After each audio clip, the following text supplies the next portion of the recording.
সবাইকে স্বাগত জানিয়ে শুরু করছে এশিয়ান দেশ সংবাদ। আপনাদের সাথে আছে আমি মারিয়া মিগো। চলে যাচ্ছে পুরো সংবাদে।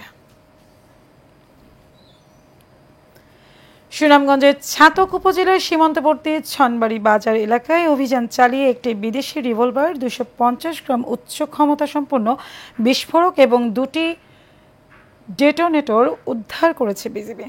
ব্যাটালিয়ন 48 বিজিবির অধিনায়ক লেফটেন্যান্ট কর্নেল মোহাম্মদ নাজমুল হক জানান, গোপন সংবাদের ভিত্তিতে বিজিবির একটি বিশেষ দল বাংলাদেশ ভারত সীমান্তের প্রায় 1 কিলোমিটার অভ্যন্তরে ছনবাড়ি বাজার এলাকায় অভিযান চালায়। এ সময় অস্ত্র চোরাকারবারীরা বিজিবির উপস্থিতি টের পেয়ে পালিয়ে যায়। পরে ওই এলাকায় তল্লাশি চালিয়ে বিদেশি রিভলভার, বিস্ফোরক ও ডেটোনেটর উদ্ধার করা হয়।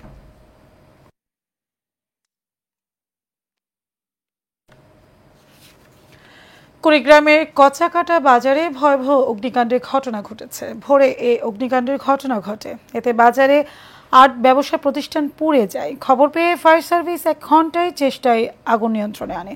এর আগে প্রায় অর্ধ কোটি টাকার মালামাল আগুনে পুড়ে যায়। সাইফুল ইসলাম জানান, বৈদ্যুতিক শর্ট সার্কিট থেকে আগুনের সূত্রপাত হতে পারে বলে ধারণা করা হচ্ছে।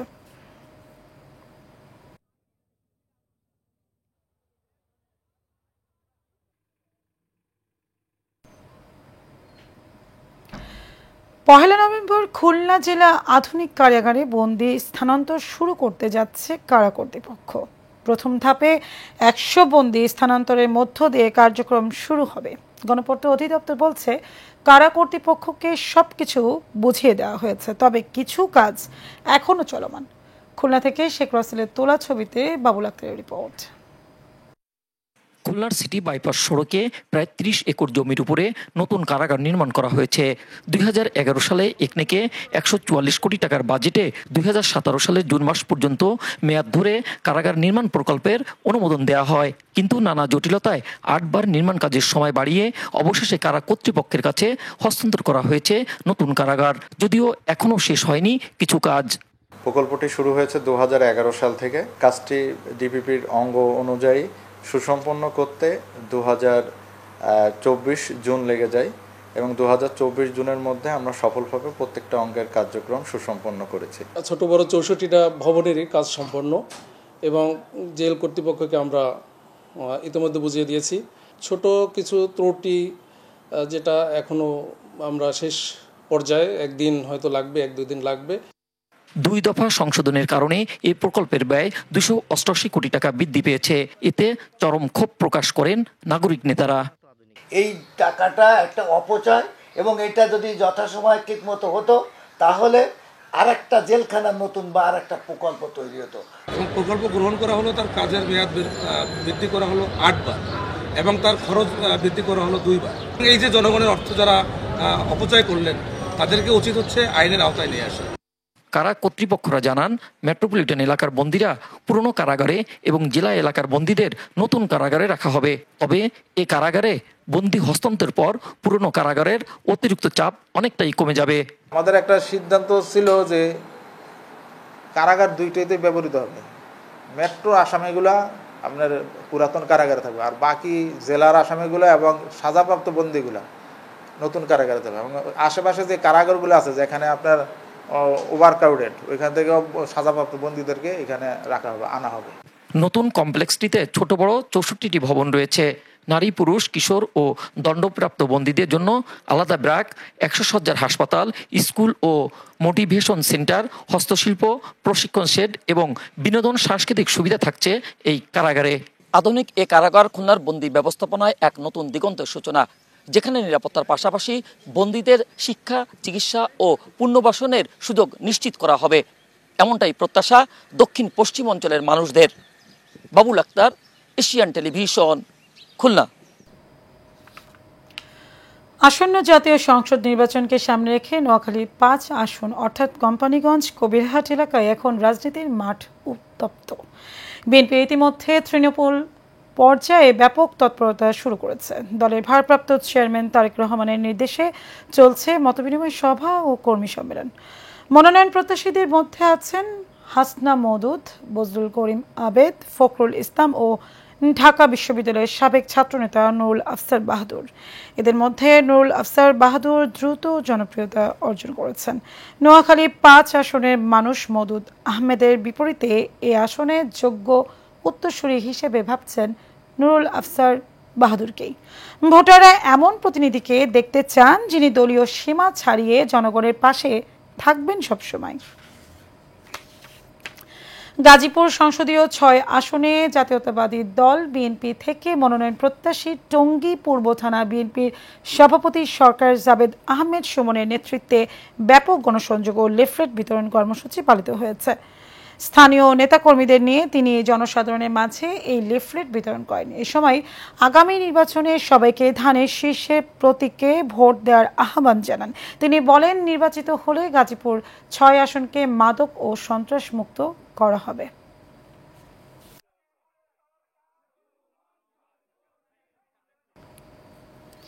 নিজের দোকান লুট করার অভিযোগে আসামি হয়েছেন গাজীপুরের শ্রীপুর উপজেলা মাওনা চৌরাস্তা এলাকায় সঙ্গীতা জুয়েলার্সের মালিক সুব্রত চন্দ্র দাস। দোকানঘরে ভাড়াটিয়া গৌরাঙ্গ শ্রীপুর মডেল থানার সুব্রত সহ ৪-৫ জনের বিরুদ্ধে এই অভিযোগ দায়ের করেছেন। তবে সুব্রত দাস এবং অন্য অভিযুক্তরা বিষয়টিকে মিথ্যা ও হয়রানিমূলক বলে দাবি করেছেন। সঙ্গীতা জুয়েলার্সের মালিক সুব্রত চন্দ্র দাস এবং আসামি পায়েল সরকার উভয়ই এই ঘটনার সুষ্ঠু তদন্তের মাধ্যমে দোষী ব্যক্তিদের বিচারের মুখোমুখি করার জোর দাবি জানিয়েছেন।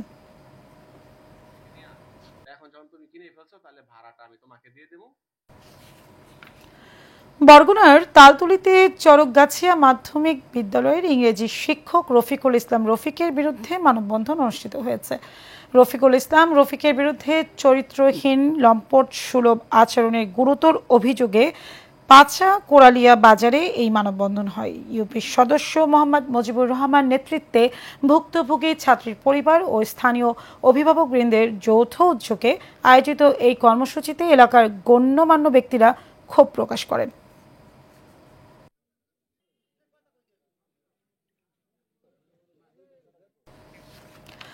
বিএনপির ভারপ্রাপ্ত চেয়ারম্যান তারেক রহমান ঘোষিত রাষ্ট্র মেরামতের ৩১ দফা কর্মসূচি বাস্তবায়নে ব্রাহ্মণবাড়িয়ায় বাঞ্ছারামপুর উপজেলার সোনারামপুর ইউনিয়নের বিভিন্ন এলাকায় লিফলেট বিতরণ ও পথসভা হয়েছে। সোনারামপুর ইউনিয়ন বিএনপি ও সহযোগী সংগঠনের আয়োজনে এই কর্মসূচি আয়োজন করা হয়। সিরাজুল ইসলাম সরল মেম্বারের সভাপতিত্বে ও শাহিন কাদির মোল্লার সঞ্চালনায় এতে প্রধান অতিথি ছিলেন বিএনপির কেন্দ্রীয় নির্বাহী কমিটির সদস্য অ্যাডভোকেট জিয়াউদ্দিন জিয়া। বিশেষ অতিথি ছিলেন জেলা বিএনপির সদস্য ভিপি দেওয়ান নাজমুল হুদা সহ অনেকে।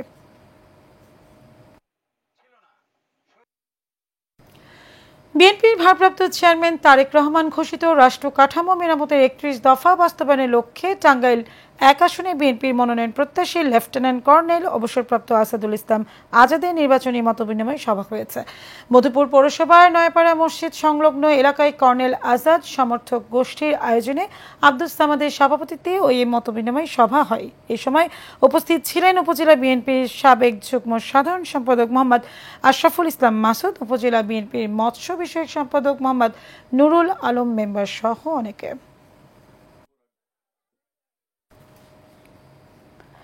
চট্টগ্রামের দক্ষিণ ফটিকছড়ির আজাদী বাজার ঈদগাহ মাঠ বিএনপির সমাবেশ অনুষ্ঠিত হয়েছে। ফটিকছড়ি উপজেলা বিএনপির সদস্য এস.এম. ইউসুফের সভাপতিত্বে এতে প্রধান অতিথি হিসেবে উপস্থিত ছিলেন চট্টগ্রাম উত্তর জেলা বিএনপির সাবেক যুগ্ম আহ্বায়ক সরোয়ার আলমগীর। এতে বক্তব্য রাখেন আহ্বায়ক মোবারক হোসেন কাঞ্চন, আহমদ হোসেন তালুকদার সহ অন্যান্যরা।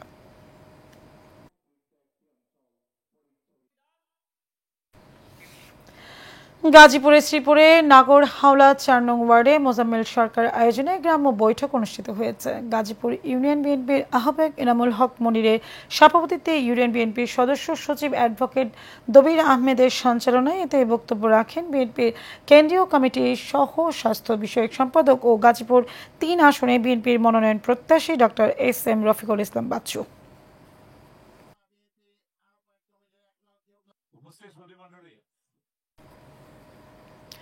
গাজীপুরের ৩৭ নং ওয়ার্ড প্রতিভা লিটল ফ্লাওয়ার একাডেমিতে বৃহত্তর বরিশাল কল্যাণ সমিতির সাধারণ সভা অনুষ্ঠিত হয়েছে। এ সময় প্রধান অতিথি হিসেবে উপস্থিত ছিলেন স্বেচ্ছাসেবক দলের কেন্দ্রীয় কমিটির সহ সভাপতি ও গাজীপুর ৬ আসন থেকে বিএনপি মনোনয়ন প্রত্যাশী আর হোসেন হাওলাদার। নাসিম চৌধুরীর সঞ্চালনায় আব্দুল রাজ্জাকের সভাপতিত্বে এ সময় উপস্থিত ছিলেন ফারুক ইসলাম সহ অন্যান্যরা।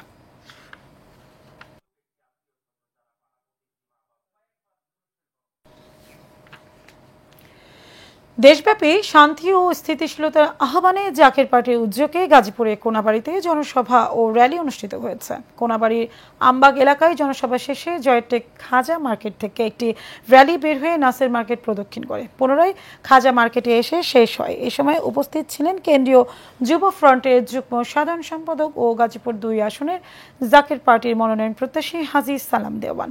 এছাড়াও গাজীপুর মহানগর জাকের পার্টির সাধারণ সম্পাদক মোহাম্মদ আরিফুর রহমের সংগঠনটির সহকারী প্রেস সচিব মোহাম্মদ রাজু মৃধা সহ আরো অনেকে ছিলেন।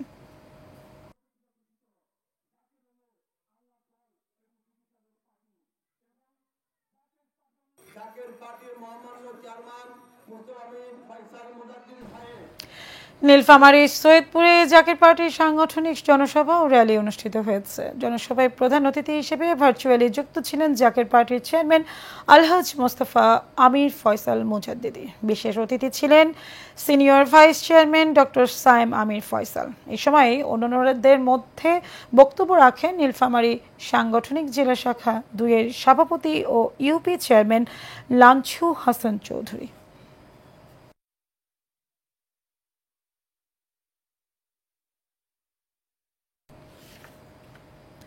দিনাজপুরে ক্ষুদ্র প্রান্তিক কৃষকদের মাঝে বিনামূল্যে সার ও বীজ বিতরণ করা হয়েছে।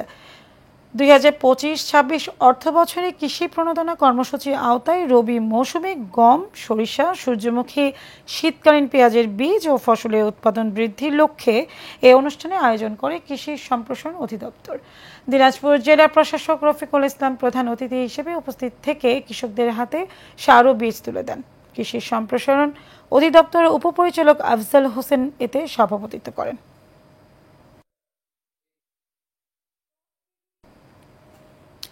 চট্টগ্রামের পাঁচখাইন আল রশিদ ফাউন্ডেশনের উদ্যোগে মানবিক রাউজান ক্লাবের ব্যবস্থাপনায় ফ্রি মেডিকেল ক্যাম্প হয়েছে।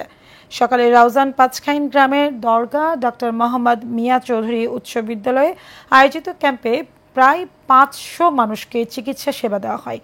আল রশিদ ফাউন্ডেশনের চেয়ারম্যান মোহাম্মদ নাসির উদ্দিন জাহাঙ্গীরের সভাপতিত্বে এতে প্রধান অতিথি ছিলেন civil surgeon doctor Mohammad Jahangir Alam. বিশেষ অতিথি ছিলেন রাউজান উপজেলার নির্বাহী কর্মকর্তা জিসান বিন মাজেদ সহ অনেকে।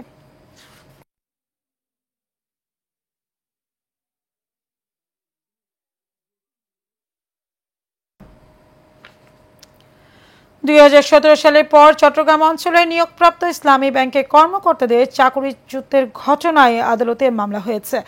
ঢাকা 5ম যুগ্ম জেলা জজ আদালতে মামলা দায়ের করা হয়। শুনানি শেষে আদালতের বিচারক মোহাম্মদ আবু ইউসুফ ইসলামী ব্যাংকের বিরুদ্ধে সমন জারি করেছেন। বিবাদীদের আগামী 14 জানুয়ারি আদালতে হাজির থাকতে বলা হয়েছে। 30 অক্টোবর মামলাটি দায়ের করেন ইসলামী ব্যাংকের চাকরিচ্যুত কর্মকর্তা SM ইমদাদ হুসাইন ও আরফানুল্লাহ। বাদীপক্ষের আইনজীবী অ্যাডভোকেট মোহাম্মদ মাসুম বলেন, মামলার আর্জিতে সম্প্রতি চাকরিচ্যুত কর্মকর্তাদের চাকরিতে পুনর্বহাল ও নতুন নিয়োগ স্থগিত চাওয়া হয়েছে। কুমিল্লা জেলার সীমান্ত এলাকা থেকে 68,38,000 টাকা মূল্যের ভারতীয় অবৈধ শাড়ি ও শাল জব্দ করেছে বিজিবি। বৃহস্পতিবার গভীর রাতে আদর্শ সদর উপজেলায় বিবির বাজার সীমান্ত এলাকা থেকে এসব চোরাচালানের পণ্য জব্দ করা হয়। কুমিল্লা ব্যাটালিয়নের অধিনায়ক লেফটেন্যান্ট কর্নেল মীর আলী এজাজ এই তথ্য নিশ্চিত করেন। চোরাচালান প্রতিরোধে ওই এলাকায় নজরদারি আরও জোরদার করা হয়েছে বলে জানিয়েছেন তিনি।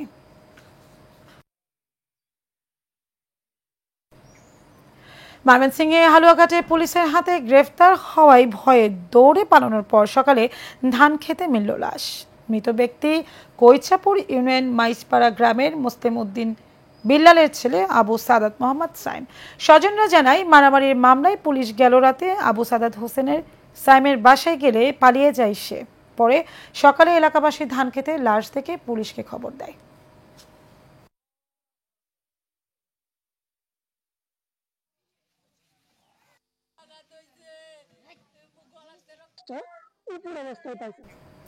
দর্শক, দেশ সংবাদ এই পর্যন্তই। পরবর্তী সংবাদ দেখার আমন্ত্রণ রইল। ধন্যবাদ সবাইকে।